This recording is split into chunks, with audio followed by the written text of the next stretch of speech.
waxtaan bu yaatu bi ma ñoon à vous la parole. merci beaucoup soxna Aïcha Thiam comme ni nga ko waxee léegi bi ñuy ndorteel waxtaan wi noonee la demee tey ñu am mbégte gu mag a mag di dara ki nga xam te mu nekk Mamadou Goumbala nekk nag économiste mais également homme politique la ñu xamoon ko ci parti AFP mais également Idrissa Seck bi nga xam te mu la doon jàppale ci atum 2019 su ma juumul Papa Goumbala ñu ngi lay nuyu di la dalal jàmm ci plateau bi. maa ngi lay sant bu baax di nuyu waa rédaction bi di nuyu sénégalais yi may déglu fii ak yi may déglu fu ne. d'accord am na loo xam ne lii nag maa ngi koy ñaawlu ci yéen li may ñaawlu mooy 7h30 laa fi nekk ba heure bi bu ngeen di convoqué ci nit ñi da ngeen laan telle heure na nga ñëw à 10h à 10 minutes près bu ngeen ko defee moo gën. ñu ngi jégalu bu baax a baax ci loolu déglul ñu ngi ciy jégalu politiciens yi bu teg leen ay nawle. teg leen nawle moo tax ñu invité la fi. déedéet rek. teg leen c'est que def waxtaan wi newul tey ji pour affaire de xuloo ñun ak yow. dañuy waxtaan pour peut-être lu mën a jëriñ askan wi. mais dama lay wax avec tout le respect qu'on vous doit. mën nañoo nekk di wax maag yow bu la neexee ba 13h. mën nañ koo wax fii. d'accord mais donc il y a du temps. non émission bi dafa am heure bu nga xam te moom lay tàmbali ak heure boobu lay jeex. mais duñ fi toog ba 10h di wax quand même ndax dafa am heure bu nga xam ne moom lay tàmbali. man maa ngi fii depuis 1 heure de temps. d'accord sa heure moo jotagutoon te ñu ngi ciy jéggalu bu fekkee ne la. yaa ma convoqué ñoo la convoqué 8h. waaw 8h lañ la convoqué. bi ma convoqué dama ne 7h sax na la fa. waaw d'accord bu ma ko waxati donc ñu ngi jégaluwaat encore une fois si retard bu baax a baax yéen suñu ay nawle ngeen suñu ay xarit bi également moo tax ñu invité leen ci plateau bi ñu ngi jégaluwaat bu baax bonjour à vous encore une fois ñu dugg ci waxtaan bi mu ngi noonu donc bienvenue à vous monsieur Goumbala ñu bàyyi la nga nuyu internet yi nga xamante ni ñoo ñuy seetaan am mbégte bu baax a baax janoo ak yow donc c'est vraiment un plaisir de dalal la ci plateau bi ñu bàyyi la nga nuyoo rek. alors ñu ngi dafa am nag émission bi maag yow ñu koy defee waxoon naa la ko. ñu ngi jégalu ci le Sénégal politique intérieure ak politique extérieure. incha allah danañ ci waxtaan bu ci anam bu mu gën a yaatoo dinañ ci waxtaan. alors ci ponk bi nga xam moom la ñu njëkkee parce que aussi ñu ngi biir Sénégal dinañ dem ci bitim Sénégal incha allah mais ponk bi ñu waxtaanee biir Sénégal la incha allah alors démb lañ doon voté li nga xamante ni moom moo nekk budget ministère de l'intérieur ci biir vote boobu noonu dégg nañ li nga xamante ni moo fa am mu di ay kaddu jóge ci kujje politique yi mu di le ministre de l'intérieur Antoine Félix Diome moom ci boppam dafa incompétence am moom moo tax tey jii nii ak immaturité moom moo tax tey jii nii réew mi nekk ci tolof yi mu nekk lu ni mel yow nan nga ko jàngatee en tant que homme politique. loolu ngay wax Déthié Fall la ko wax. effectivement Déthié sama neveu la. on a les meilleures relations bien que nag réew mi la ne woon kiti réew mi dem man maa ngi fi ba tey mais Déthié moo ko wax. effectivement bi Déthié waxee loolu kii comment ça s'appelle la responsable politique de Bambey. aussi am na leneen lu mu ci ajouté. Aïda Mbodj ñoom nag liñ ko meree mooy ñoom dañu jël seeni dossier déposé ko préfet yi ak sous préfet yi rejeté seeni candidature bi ñu ko rejeté ñu mer def appel bi am na ci yoo xam ne yi nanguwuñ ko dañ leen rejeté ba tey am na yoo xam ne yi dañ koo nangu biñ nangoo appel yooyu nag le ministre de l'intérieur ne wax ne moom day jël dossier yooyu yëpp transféré ko na ne préfet yi def leen li nga war a def gars yi nag léegi ne ñoom dañuy transférer dossiers yi au niveau de la Cour suprême parce que le ministère est en train de faire de l'obstruction pour éliminer certains de leurs candidats yoo xam ne yi mënoon nañoo gagner looloo tax ñu naan ko boo continuer ci loolu da nga taal réew mi keroog bi gars yi manifester aussi loolu waree fa ministre la est-ce que le fait que mu ne préfet yóbbu leen mbiri ca cour de cassation di leen jégal Antoine c'est un magistrat je crois que bu ko defee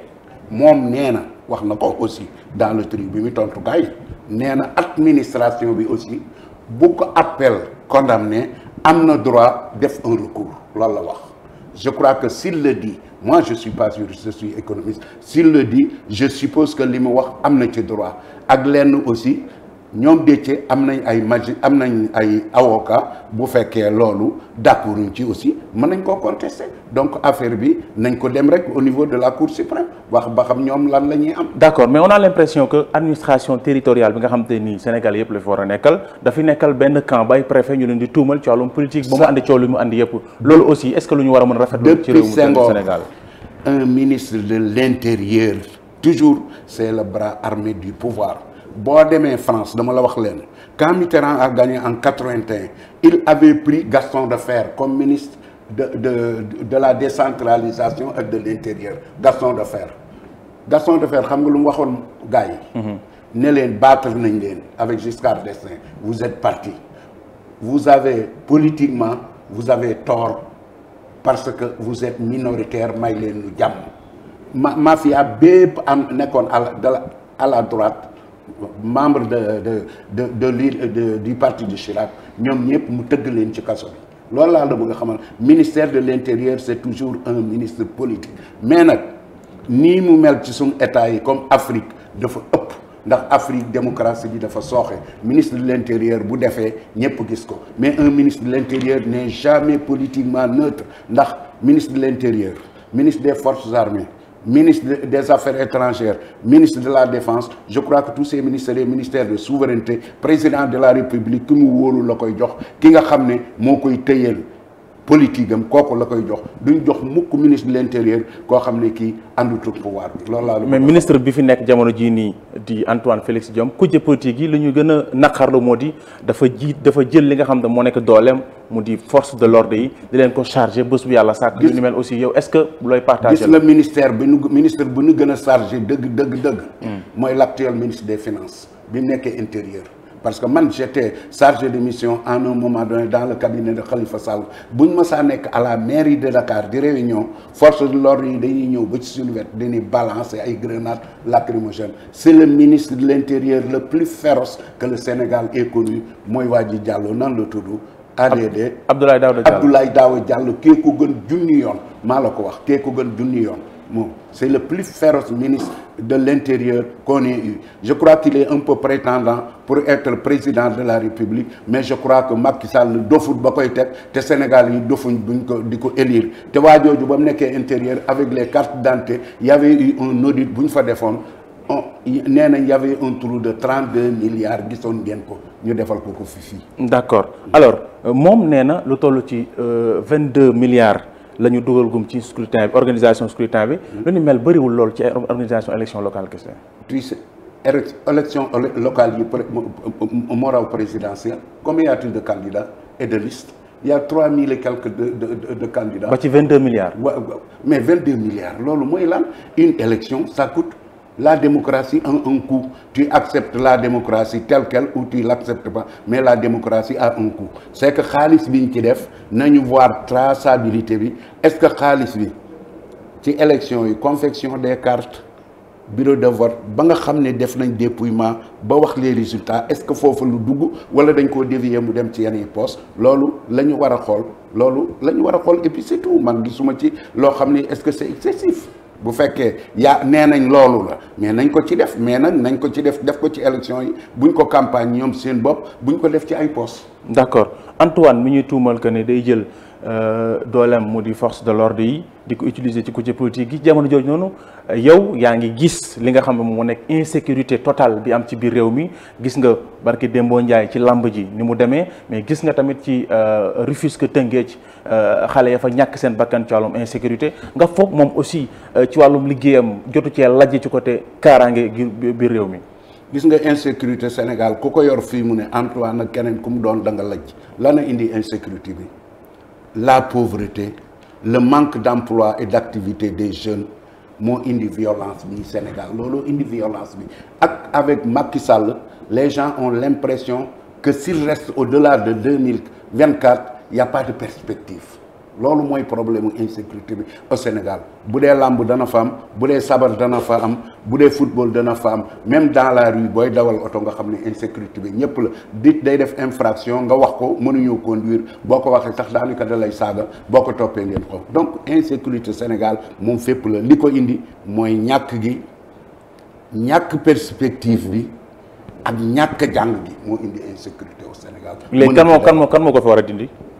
ben xam nga xale bu jàngut kooku moom état am na ci responsabilité may àndeyam ak bàyyam am na ci responsabilité yow mii ak ñii ñëpp ku ci am ñetti jabar am 4 fois 3 12 gosses mais loolu daal yaa ko def qu'est-ce que tu veux yaa ko def le lit des pauvres est très fécond ñoom ñoo koy def nañu am loo xam ne. ñu wàññi jur gi nga bëgg. non mais ku ne na nga seet la nga attan nga yanu ko l'état ne peut pas tout faire sa état c'est nous ñun ñii ñëpp nañ seet ku ci nekk ñaata ngay def ci keesu état bi ak ñaata la état bi restitué ndax état mi ngi yor suñ sécurité yor suñ santé yor su bari yoo xam ne ay dépenses xoolal état Sénégal par exemple le budget c'est 26 milliards 26 maanaam 5126 milliards et cetera à peu près à ce niveau quand tu vois ce budget là mais boo ci génnee empreinte gis déficit budgétaire bi nga xam ne yëf yi doy na waar les charges sont trop nombreuses par rapport aux moyens de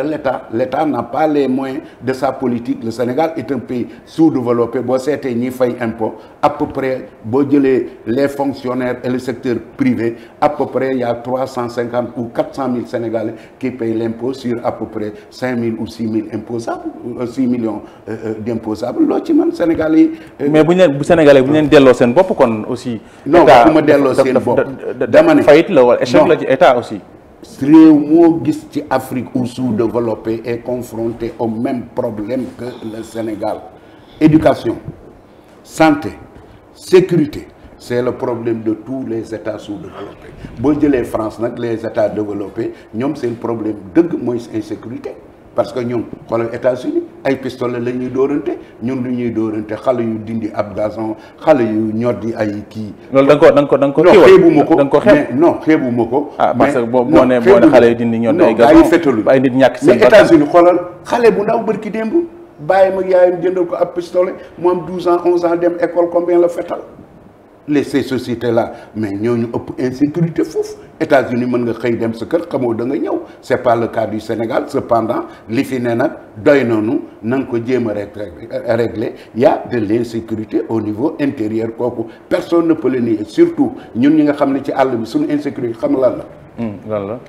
mooy sàcc loo teg ñu sàcc ko boo amee xar vol de bétail non vol de booy génn yi ñu fettal la parce que gars yi ay fettal lañ yor c'est à ce niveau man laa bëggoon gouvernement bi agir ci au niveau du vol de bétail te vol de bétail bi mooy l'épargne des pauvres yow sa yaay école day tijji mu yor am xar wala aw bëy wala aw nag bëgg koo jaay pour préparer leen ci ngeen dem école sa yaay yaakaar ko xëy yeewu gétt ga gépp la ñuy yóbbu man fi ma dëkk boori Colobane wetu Xelkom gétt gi gépp la ñu yóbbu gars yi 7 personnes la ñu doon wala 6 yor ay kalachnikov xanaa gisoo bërki démb ce qui s'est passé à Bambey à Ndoulo bala maire qui est mon ami Kanibé que je salue au passage génn di fetalanteeg ñoom nangu jur gi loolu mas nga koo gis état bi kon foofu nangu nga ne état lajj na foofu ak non état ñi denk bi xam nga état lu mu war a def fii mu ne moi je suis pour le rétablissement de la peine de mort bu dee vol à main armée avec meurtre wala viol avec meurtre moi je suis pour le rétablissement de la peine de mort te mënoo koo def peine de mort boo ko bëggoon a def fii mu ne organisation internationale yëpp taxaw bu ko def téye say crédit téye sa lépp doo dem ah oui noonu la. d'accord alors ñu wax ci violence en général la ñu waxoon léegi. mais ñaari ponk yi nga xam te ne wax cité naa ko léegi dañ ko ci gis foofu aussi lan lañ ci war a def muy wàllum arène bi mooy làmb ji ak football bi nawetaan yi. dégg nañ sax ministre des sports Matar Ba jël décision ne dañuy dakkal nawetaan yi. ma la bëgg a wax moom. lamb jii di am. milieu boo xam ne bii naka jekk c'est violent la milieu lamb daa violent. man dama ciy juddu xam ko heure bii boo demee ci dëkki àll yi bu nawet ma saa jeex dañuy mbappat lamb ji day toj ñiy dóorante ay jaasi ak i paaka lamb dafa am violence. football avant amutoon violence léegi la ci violence dugg. mais violence bi li ko waral ku ne xam na ko te arène bi am na lu gars yi wax ni arène bi mënoon na koo bindoo te bindoowu ko donc gars yi ni ñuy tàncaloo ak yooyu xam nga dañ ne kii l'adversaire du Siteu dañ ne waa ji da koo dóor kii la ko dóor nu mu tuddati sabar am sabar waa ji nan la mën a demee ca kee ba di koy dóor sabar bu fekkoonte ne làmb ji amoon na espace ku ne nekk sa place kooku du àgg ci moom te ku ko dóor sabar mais nañ ko sanctionné gis nga ki ñu sanctionné barki démb football entre Marseille ak xawma kan ki dóoru paye mais kooku dañ ko ne pendant 5 ans yow dootoo jaar ci stade ba d'accord il faut c'est que au Sénégal aussi on ne sanctionne pas lii lépp wax ju bari la ana gars yi defoon stade Demba Diop coow lañ fa defoon fàtte nga ko la fa xewoon ana sanction yi on a commencé à sanctionner les gens se sont réconciliés après on a laissé tomber kon il faut jël ay sanctions yu des sanctions effectives qui s'appliquent de A à Z c'est qu'avec Macky Sall on ne sanctionne pas boo sàccee non avec Macky Sall on sanctionne ñi nga xam te newuñ ci wetam exactement loolu nag moo indi loolu nag ci violence bi ci la voilà loolu 2 poids 2 mesures yooyu ci violence bi boo àndee ak Macky Sall loo def ñu tàccu la boo àndi toog Macky Sall mu seet nu mu lay faagaagalee mais heureusement que Macky Sall moom mbiram ça se conjugue maintenant au passé ah bon waaw yow xam nga ko kat yaa ma ko gën a xam 2024 la ñu wax mais ñu bëri ñu ànd ak moom nee nañ moom ñi ànd ak moom xam nañ ne Macky du ko nangu dofut Macky du nekk man je suis certain que Macky ne sera pas candidat xoolal le président sud-africain lu mu wax bërki démb Blinken lan la wax le secrétaire d'État américain Abdou Diouf lu mu wax bërki démb qui n'est pas hostile à Macky lan la wax ak tout le monde le président du Niger je crois aussi ou le président du comment le pays anglophone le plus grand en Afrique nu mu tuddee Afrique du Sud anglophone bi Nigéria waaw loolu la wax na mbirum deuxième mandat ak révision constitutionnelle perpétuelle yooyu nañ ko teg fenn Macky Sall kay nu mu demee lay wut man nag damaa bëgg Sénégalais yi il faut aider Macky à partir. Comment? Aider ko à partir nekkoon na def élection claire transparente yu am jàmm xeex du ci am xuloo du ci am. déjà organisation élection yaa ngi gis que ni mu tàmbalee nii local yi rek gis nga ci transparence local yi nii mu ko defee na ko bàyyi local yi dañ ko war a négal bañ def législatif combien y aura-t-il de liste pëcc xoo bi nan lay mel affaire boobu dañu war a toog un jour seet nan la ñuy defee élection au Sénégal parce que ni ñu koy defee mooy indi xeex bi ak xuloo bi ak pëcc xoo bi parce que quand même xoolal ma combien y a-t-il de liste man mairie bi ma nekk Sacré-Cœur Mermoz il y a combien 8 listes loolu mooy lan. boo demee à la mairie de Dakar il y a combien de listes 5 ou 6 je crois que c'est 6 ou 5. te man mën naa la ne diw mii ñett dong ñoo ci mën a dem ñoo ci am chance su am. score honorable Soham Wardini que je soutiens et que je salue au passage. ci buntu bi c'est normal. waaw Barthélémy Diaz. ak Diouf Sarr. ñi ci des ñépp du ñu am dara. Doudou Wade lu muy am xam ne du am dara élection. Bougane xam na ne moom it du am dara ñoom ñëpp. d'accord Mbaye Niang fan la jëm. waaw Mbaye Niang fan la jëm sama xarit Pape Diop fan la jëm mais non nañ bàyyi caaxaan yi. d'accord alors. te démocratie bi ni mu demee. mooy ñooñu munoo leen bu leen dem. ah oui effectivement mu ngoog alors PM retour du PM poste premier ministre. ñu bëri nee nañ Macky Sall am nañ dëgg sërëx yu muy wàcc ci élection 2024 yu ñu dëgmal. par rapport ak PM bi Karim Wade am na ñu koy tudd pour mu njëwaat ndax charte boobu non violence bi ñuy wax ni dégg nañ ci ñu ci wax naan dañu bëgg a rétablir ñoom ñëpp seen i àq ak seen i yelleef moom ak Khalifa Sall ana lan ngay wax ci retour PM. PM Karim Wade mënu koo doon Khalifa Sall bu ñu ko bàyyee mënu koo doon. ils ne sont pas au cœur de l'État depuis belle lurette xamuñ la xew ci biir état bi un PM mooy koo xam ne kii dafay xam li xew ci réew mi nga xam ne buñ ko joxee rek day démarrer. pas kuñ ko avant ñu dugg sax ki ñu koy jox mais le fait que ñu dindi woon ko.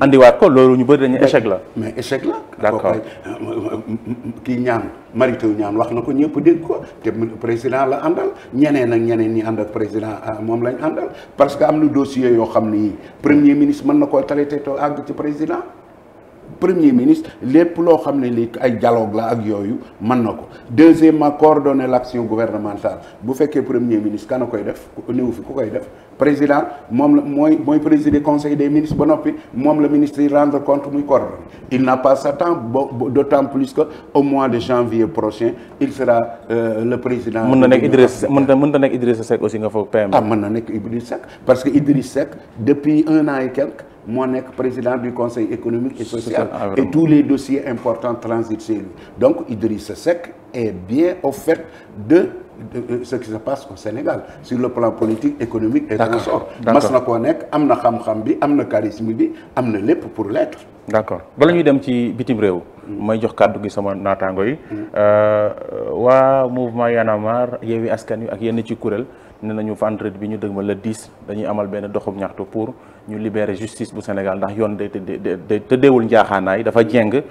surtout aussi libération ki nga xam ne mu nekk kilifa ñoom lan ngay wax ci seen mouvement boobu. mouvement boobu démocratie xam nga lan lay respirer par des grèves et des manifestations. Ablaye Wade mas nañ koo laaj ne ko est-ce que li xew dans les pays arabes le printemps arabe mën naa am wala mënta am mu ne printemps arabe du am Sénégal parce que le Sénégalais ne ferme la bouche que quand il dort tandis que l'arabe n'ouvre la bouche que quand il va chez le dentiste. Donc ñun démocratie bi ñu ngi respirer. mais nag il faut laisser les gens manifester s'ils le veulent mais manifestation boobu lu ma ko déggee aussi gars yi tracé nañ seen itinéraire. waaw te itinéraire boobu ñu tracé est-ce que dañ ko nangu d'habitude buñ mësaa di manifester place de l'Obélisque la ñuy jógee dem ba RTS léegi gars yi léegi. ñeneen nangu ou pas dañuy amal seen. waaw nee nañ danañ jaar buntu université. c'est certainement pour entraîner les étudiants. est-ce que loolu préfet dana ko nangu est-ce que du ko nangu donc problème mu coow a ngoog. d'accord alors ci seen doxum ñaxtu bi lu ñu bëgg mooy ñu libérer kilifa dégg naa la fan yee paase ci benn waxtaan bu ñu la invité nga naan li ko dal moo ko teg boppam ndax dafa tegginewul yow da ngay confirmer ba tey kàddu yooyu noonu. kilifa toog na ci plateau Sen TV keroog maag Idrissa Seck lu mu nu waxul da koo xamut ñun bu ñuy transhumé amuñu ci droit. est-ce que am bokkul ci éthique nag transhumance. bokkul ci qualifié ko nu la neex mais am nañ ci droit. mais gëm aussi dama ne la transhumance maanaam fii ci Sénégal dañ koy tere. xam nga transhumance mooy kan man sama kaalaa la wax jóge naa fii ànd ak Idrissa mu dem ci Macky. waaw awma ci 1 franc directement ou indirectement Macky joxuma 1 franc Idrissa Seck joxuma 1 franc Macky jëluma fenn Idrissa Seck jëluma fenn donc man on ne peut pas me compter comme un transhumant. donte ngay transhumant kon ku mos mooy transhumant kon. ku ñuy jox mooy transhumé man transhumé. mais xam nga yow lii may wax bu ma nekkoon transhumé ñemewu ma ko wax. est-ce que newul li nga mosul moo tax ngay wax li ngay wax nii tamit. bu ma mosoo nit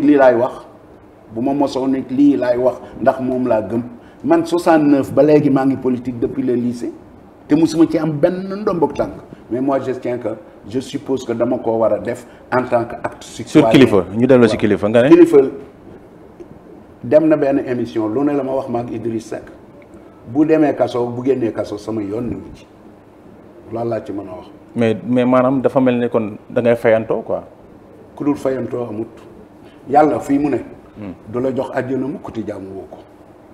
boo bëggee àjjana mais baale aussi. déedéet boo bëggee àjjana dana jaamu yàlla. baale aussi si suñu. kii la waaw ba tey am na mën ngaa baale. bu la neexee.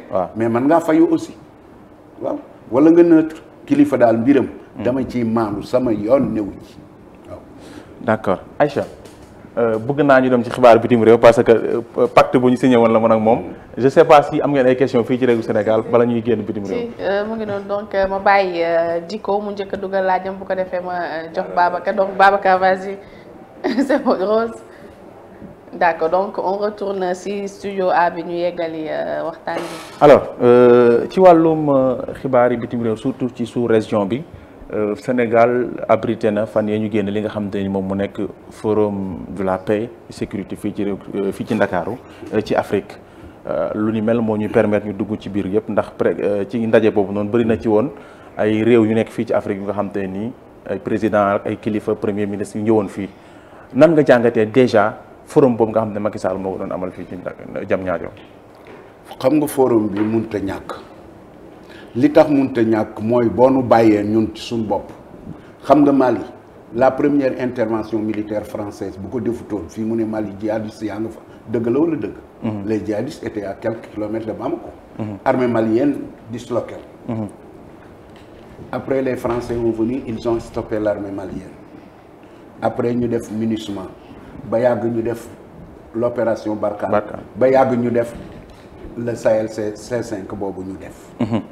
Donc les États de la sous-région aidés par la France am na nu ñu defee seen force ak d'autres forces pour stopper la progression des djihadistes mais djihadistes yi stable nañ seen progression mais néanmoins les djihadistes sont toujours présents man dégg naa bërki démb Côte d'Ivoire les forces françaises ont quitté Toulouse des forces spéciales daw 6 heures de temps pour aller en Côte d'Ivoire donc manœuvre la woon au cas où la Côte d'Ivoire serait kii mais nag je sais que la Côte d'Ivoire aussi am na la licorne il y a c'est 1100 militaires français qui sont stationnés juste au cœur d'Abidjan donc plus l'armée abidjanaise mais néanmoins ñi ngi prévoir loolu donc les djihadistes sont en train de circuler du Nigeria du Niger du Burkina Faso du Mali de l'Algérie partout ndax la plupart c'est des Touaregs mais djihadistes yi xam nga seen problème du ci bokk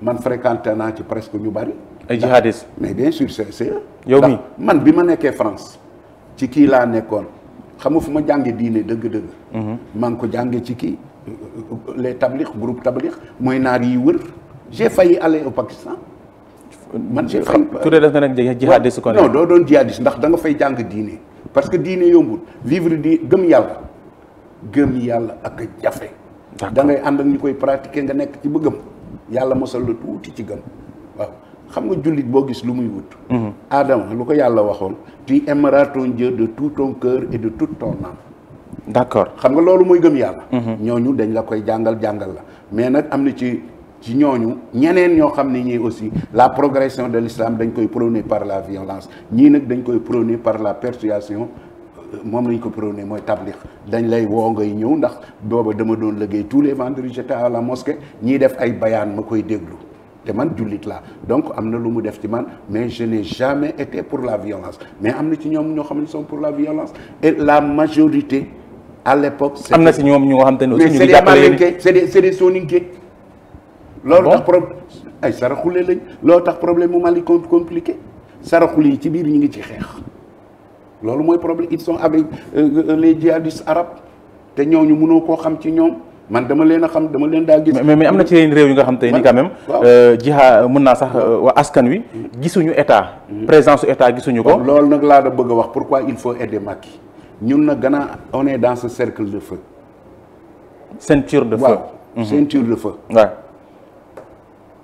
Mauritanie donc moo ci am jàmm Mali amul jàmm gis nga li xew ci Guinée te jihadiste xam nga fan lay dugg réew mu am histoire lay dugg ñu ngi taxaw quelque part di la xool bis boo amee histoire ba nga xam ne histoire bi carabine foofu la ñuy jaar dugg parce que pendant nag la Guinée am nañ jàmm mais nag on ne sait jamais ce qui se passe c'est pour cela il faut dire au président de la République et l'aider pour que ñu mën a contenir ñooñu noo leen di contenir ne pas créer des histoires inutiles au Sénégal histoire inutile yi mooy ñi nga naa xam ne dañuy dal ci kaw président nii ni président day dem waaye président balaa muy dem aussi na fi nekkee nekk nga xam te kenn du dal ci moom non liñ koy wax nañu waxtaan ak moom mu def élection libre transparente et claire au niveau élection yi def ko élection législative yi ne bu présidentielle defee ñëwee mu def ko cependant il a le droit dans son camp de préférer un tel ou un autre loolu am na ci droit mais cette préférence ne signifie pas di jéem a jalgati élection yi pour indi kooku. Une dernière question. Le Sénégal est-il menacé par rapport ak affaire attaque djihadistes yi comme que Sénégal ay. xam nga lu tax Sénégal n'est pas menacé. Ah bon dama cee gis ñaar. ca temps wu Mamadou Dia booba lay doon dugg école. J'habite à Colobane c'est 40 kilomètres de Touba. booba Valdiodio était le ministre de la défense intérieur chargé de la défense ñu ñëw ci Sëñ Fallou ñu naan kii moo yore ndox mi ministre loolu kii moo yore lii kii moo yore lii ñu ne kii moo yore kaaraange réew mi Sëñ Fallou ne waaw loolu waaye amut waay li ma la bëgg a wax baraag bii mooy kaaraange réew mi joxeñ jumaay Touba fi Sëñ Touba foofooy kaaraange réew nee na Sëñ Touba mooy kaaraange Sénégal te man ba tey moom laa gëm keneen nag bu yeboo mu ne ma li nga wax du dëgg Sëñ Abdoulaat wax ma dégg kenn nettilu ma de mu ne Sénégal ca temps wu taayee ba ñuy taayee amerde taayee il a fini comment mu ne nañ ko bàyyi rek Sénégal képp koo xam ne kii da nga fay ñëw pour di ñu indil jawaab mooy musiba day mel ne bagaanu laax booy yanu da ngay dox ba yàgg rek laax bu tàng mu tàcc sa kaw ana taaye cependant nag doo nekk di dormir sur ton laurier il faut nga fogaru ndax lépp loo mën it yàlla du la ko defal. d'accord sa kàddu gu mujj looy tàggatoo. ah lu may tàggatoo daal maa ngi sant ñëpp. di leen jéggulu ndax li ma leen wax ak bii mais nag man j'ai toujours travaillé avec les Français. ponctualité. sëñ Touba dafa ne woon tubaab yi jàng leen ñaar ci yoon fonk kilifa ak ñi bëgg a liggéey mooy ponctualité ak yooyu nañ ko jàng Sénégal ñun yëpp a yem ponctualité amuñu ko nanu ko jàng yéen nag mënu leen a nekk fii di critiquer nit ñi aussi te kenn du leen critiquer saa bu ñu leen gisoo sa kanam gi ni mu ñaawee ndax li ma la wax xaw ma da ngaa mer xaw ma bu nga madame ke nu mu tuddati mademoiselle Nguema mi aussi madame déedéet doo madame Nguema naa la wax léegi waaye revue de presse da nga koy def ak tenue. jërëjëf papa merci beaucoup li ma leen di wax moo tax nga. jërëjëf mu jox xéwal di ma la génn. yàlla nañ ko yàlla defal. moo ma jaaxal man je fais pas la revue de presse c'est pas que il fait la revue de presse. déedéet am na kii ni muy defee revue de presse moom yow ni ngay defee revue de presse c'est excellent. yow moom sa revue de presse c'est excellent. waaw xam naa feneen nga doon yow avant revue de presse yaa fi nekkoon di ree. defuma revue de presse kon seetaanoo. papa kontaan nañ mu jox yow papa kontaan nañ yow suñ papa nga. xam nga yéen a ngi yàpp politicien. yow suñ papa nga. ma ñëw attends léegi moom pourquoi moom en tant que moom monsieur Goumbala di critiquer nit ñi pourquoi bu ñu leen présenté bu ngay bañ. nga ne. pourquoi bu ñu leen présenté bu ngay bañ. waaw ngay bañ. ñu ma xamul. waaw j'ai pas compris qu'est-ce qu'elle a dit. pourquoi bu ñu leen présentez-vous. nga bañ. non ah je me suis présenté. non dafa am benn jamono wala c'est pas vous bi ñu la waxee présentez-vous. déedéet man musuma bañ a présenté musuma koo bañ. d'accord. yow suñu papa nga ñu lay ñaanal fan wu gudd rek ak wér. ñoo fa merci beaucoup lu ne ngeen. waaw mais baax na nag jërëjëf papa. politiciens ñooy suñu xarit ñooy suñu ay nawla ñoom moo def ñu leen fi invité bu ñu leen respecté lu ñu leen invité bu ñu leen bëgguloon lu ñu leen invité yéenay suñu xarit merci beaucoup donc. ku wax jox ma daal waaw yéen attends. waaw yéen déedéet dëkk mu bëgg pourquoi mënu leen a def fii café pour quelqu'un qui arrive. bien sûr y a du café yow yaa ñëw ak tàng rek. boo génnee kii bi jox la inchallah Goumbala ñoom noonu la ñu mel. xam nga man fi mu ne.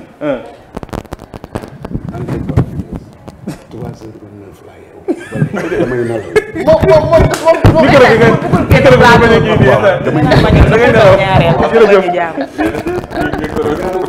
xam nga bët set dafa neex donc boo xasee ba ñëw doo bëgg dem mais bon timing la ñu wax donc waxtaan bi jeex na monsieur Goumbala merci beaucoup c'était monsieur Goumbala économiste également homme politique yaakaar naa ne waxtaan bi neexoon na leen comme tous les jours dañ koy defee ñun nag moom fii bët set la ñëpp la ñuy dalal mu ngi noonu donc nuyu nañ leen ci xam dem sama xarit Facebook yi ndax namu naa leen torop nuyu naa leen waa Facebook Aliou Faye nuyu nañ leen bu baax a baax a baax Ablaye Ka Cissé Ibrahima merci à toi merci beaucoup vraiment nuyu nañ leen bu baax a baax a baax a baax ñu dem xooli sama waa YouTube bi nga xamante ni ñoom ñooy xorom ci cin Fatou Korea Teresa Morales BZ nuyu nañ leen yéen ñëpp nuyu noonu donc bët set la ñu wax bët set moom utile à l'agréable yàlla baax na donc ñu dem xooli dernier ponk rinkum bi laata ñuy dem tàggat yaram Babacar. waaw kat Paa nee na da ngeen da leen critiquer rek ngeen mer xoolal ma ñëw nëpp. ma ñëw xoolal ni nga ñaare yàlla baax na ñu dem xooli dernier ponk bi. waaw tey dafa wàññi ardeur plateau bi daa ñëw rek critiquer leen mais man maa ngi fii soog a ñëw dootu ma ñëw. moom xam nga loolu la ko seetaanoon ndax man ay sa càmm bi. da doon nappe rek pour nga bañ ko poser question. te nag li mu wax d'accord naa ci am ponctualité. Sénégalais yi foog ñu jàng. non ma ñoon gaa yee def moom moo teel a ñëw rek waaye wax na dëgg ponctualité foog gaa yi jàng. non ñu moom sax moom non xam nga lu tax may wax loolu parce que dafa bëri ay naataangoom yu ñu fi invité ñu tardé. waaw ñu xooli loolu moo ëpp ñu fi ñëw à l'heure. Babacar s'il te plaît sa micro nga def dernier concours rinkum bi. ayca donc Aïcha Thiam mbir mi dafa xaw a doy waar lool mu nga xewee fa nga xam ne moo di ca diwaanu Diourbel foofu la dala xewee moo di benn nit boo xamante ni benn man xaw ma sax tur bi